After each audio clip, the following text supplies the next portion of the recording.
Talking about, we are just looking into deep about Jamaica, and there are so many things that is going on in Jamaica.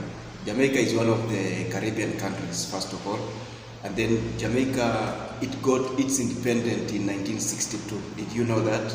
And also Jamaica, the main economic activity, it is tourism.